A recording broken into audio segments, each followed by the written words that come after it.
श्रीगुरुभ्यो नमः। ॐ नमो भगवते वासुदेवाय। ॐ श्रीकृष्णाय परब्रह्मणे नमः। अथ पञ्चदशं दशकं कपिलोपदेशः। मतिरिह गुणसक्ता बन्धकृत्येष्वसक्ता त्वमृतकृदुपरुन्धे भक्तियोगस्तु शक्तिं महदनुगमलभ्या भक्तिरेवात्र साध्या कपिलतनुरिते त्वं देवहूत्यै नगादिः। प्रकृतिमहदहङ्काराश्च मात्राश्च भूतान्यपि हृदपि दशाक्षी पुरुषः पञ्चविंशः इति विदितविभागो मुच्यते सौ प्रकृत्याः कपिलतनुरिति त्वं देवहूत्यै नगादिः। प्रकृतिगतगुणौघैर्नाज्यते पुरुषोऽयं यदि तु सजति तस्यां तद्गुणास्तं भजेरन् मदनुभजनतत्त्वालोचनैः साप्यपेयात् कपिलतनुरिति त्वं देवहूत्यै नगादिः। विमलमतिरुपातैरासनाद्यैर्मदंशं गरुडसमधिरूढं दिव्यभूषायुधाङ्गं रुचितुलिततमालं शीलयेतानुवेलं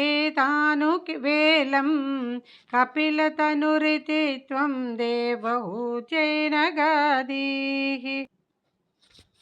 मम गुणगणलीला कर्णनैः कीर्तनाद्यैः मयि सुरसरिगोदोघप्रख्यचित्तानुवृत्तिः भवति परमभक्तिः सा हि मृत्योर्विजेत्री कपिलतनुरिति त्वं देवहूत्यै नगादिः।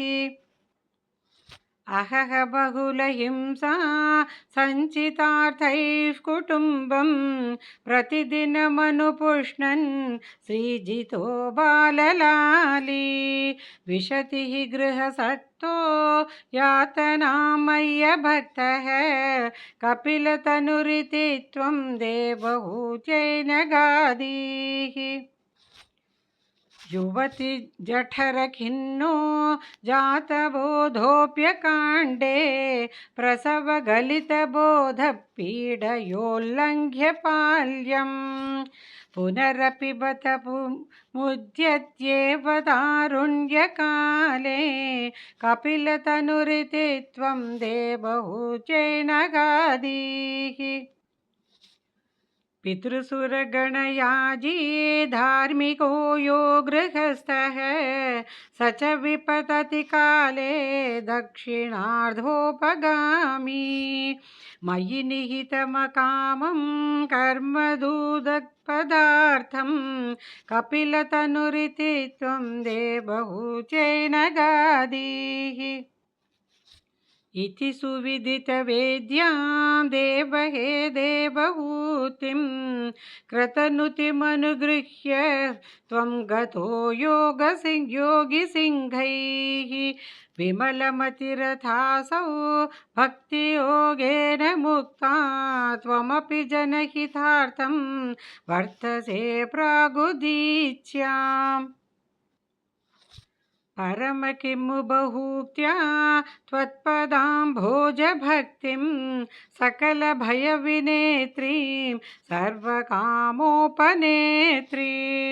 वदसि खलु दृढत्वं त्वद्विधूयामयान्मे गुरुपवनपुरेश त्वय्युपाधस्त्वभक्तिं नारायणाखिलगुरो भगवन्नमस्ते नारायणाखिलगुरो